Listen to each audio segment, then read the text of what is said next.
Welcome to Clarify Review Hub. In this video, we're diving into the best 85-inch TVs of 2025. This year, there have been major breakthroughs in TV technology, and 85-inch models are setting new standards. But with so many options, finding the right one can be tough. Today, we'll be evaluating models that stand out in terms of performance, picture quality, and price. And don't miss our giveaway. Once we reach 10,000 subscribers, we'll be giving away a product worth $200 to $500. All you have to do is subscribe to enter.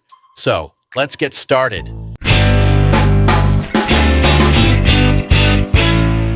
Let's kick things off by talking about one of the best 85-inch TVs available right now, the TCL QM8 Mini LED TV. So here's the scoop. The QM8 uses Mini LED technology. This means the TV can deliver more local dimming zones, up to 2,300 in this case. But what does that mean for you? It translates to deeper blacks and better contrast, making night scenes look more dramatic and bright daylight scenes more vivid. Plus, with a peak brightness of up to 2,000 nits, you'll get a clear picture even in bright rooms. The HDR performance is impressive too. It supports Dolby Vision IQ, HDR10+, and other HDR formats, making HDR content look more vibrant and realistic. Dolby Vision IQ in particular is cool because it automatically adjusts the picture based on the lighting in your room, ensuring top-notch quality at all times. Now, the QM8 does have some drawbacks. For one, its viewing angles are a bit narrow. If you're not sitting directly in front of the screen, colors can start to fade, which might be an issue in large living rooms.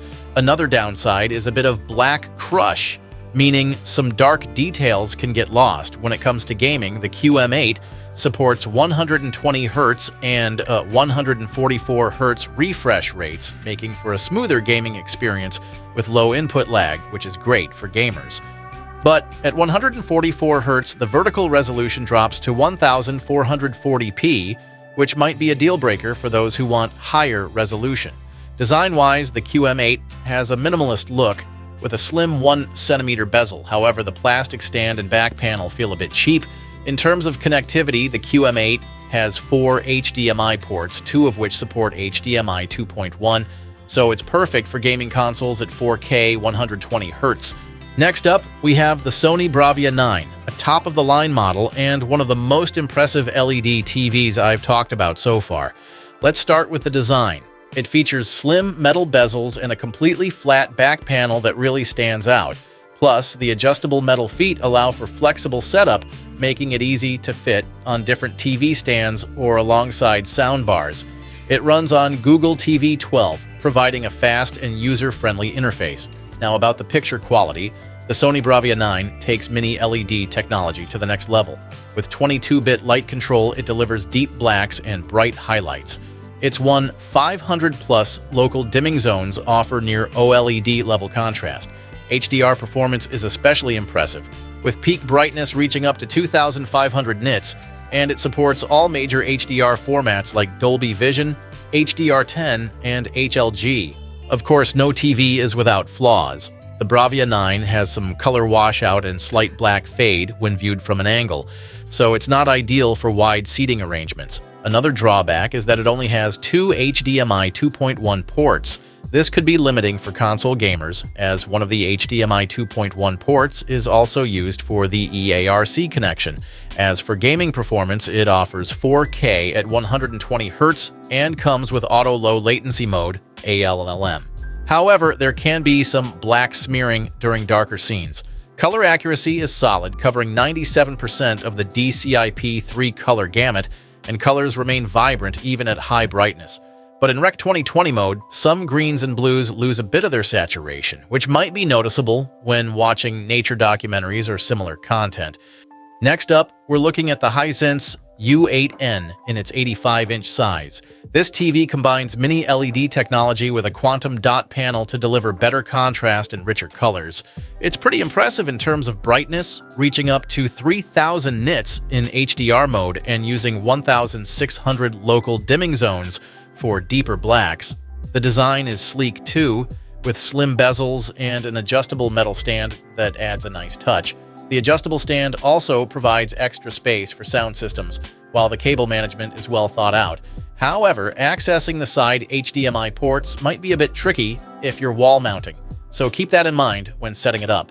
One of the standout features of the Hisense U8N is that 2 of its 4 HDMI ports support HDMI 2.1, and it can handle 4K resolution at 144 Hz. This is great news for gamers since it delivers smooth, low-latency gameplay. But with VRR enabled, there can be some stuttering and overshoot issues above 100 Hz, so a more stable refresh rate might be preferable. Now let's talk about its downsides. While the TV excels in contrast and brightness, there can be some blooming, light leakage during local dimming. Also, color and contrast drop off more noticeably when viewed from wider angles.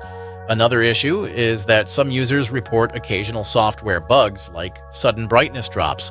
Restarting the TV or adjusting the input settings can usually fix these issues temporarily. Overall, the Hisense U8N offers near OLED picture quality at a budget-friendly price, making it a great value choice. Now let's dive into the LG C4 OLED TV. This model is LG's latest mid-range OLED offering for the current lineup. Starting with its design, the C4 features extremely thin bezels, allowing you to fully focus on the picture. The stand is both sturdy and stylish, with enough room to fit most soundbars underneath. The 85-inch version of this TV promises an immersive viewing experience. Now the main highlight, picture quality. The LG C4 delivers near-infinite contrast ratios and vibrant colors. HDR performance is solid, reaching around 1000 nits in small bright scenes. However, since it lacks the MLA layer found in the pricier LG G series, it doesn't achieve the same level of peak brightness. There's also a slight dip in HDR brightness in game mode, which might disappoint some gamers. Color accuracy is impressive, and the web OS interface is fast and user-friendly. However, when frequently switching between resolutions and refresh rates, you might encounter a glitch that requires restarting the TV. From a gaming perspective, it's quite impressive with 120 Hz and 144 Hz support, low input lag, and VRR. But those who play older games in a 4:3 aspect ratio might experience slightly higher lag. Audio quality on the C4 is average, the sound profile is balanced, but there can be some distortion at high volumes, and the bass isn't very strong. So, if you're after a better audio experience, adding a soundbar is a good idea. Our final TV is the TCL Q6 OLED. As a mid-range model, the Q6 is an appealing option for those looking for a more budget-friendly choice. First, let's look at the design. The TCL Q6 offers a modern look with slim bezels and a sleek build, making even the 85-inch version appear quite compact. On the back, you'll find a variety of connectivity options, including 3 HDMI ports, a USB port, and an HDMI with EARC support. The adjustable feet make it easy to place the TV on different surfaces. However, the menu system can be a bit slow at times, which might affect the user experience. When it comes to picture quality, the TCL Q6 stands out with vibrant colors and HDR support. However, it lacks full-array local dimming, meaning black levels may appear more grayish. In darker scenes, it might not be as impressive as more expensive OLED models. As for gaming performance, the TCL Q6 offers 4K at 60 Hz and low input lag, which is good enough for casual gamers. It also has features like auto low latency mode and variable refresh rate to enhance gaming. However, the lack of 120 Hz support might be a downside for fast-paced games. Overall, the TCL Q6 is a good choice for price-conscious users. Thanks for watching. All the 85-inch TVs we reviewed today deliver great performance in their own way. But if I had to pick one, my choice would be the TCL QM8 for its budget-friendly price and impressive features. Don't forget to subscribe and hit the like button. See you in the next video.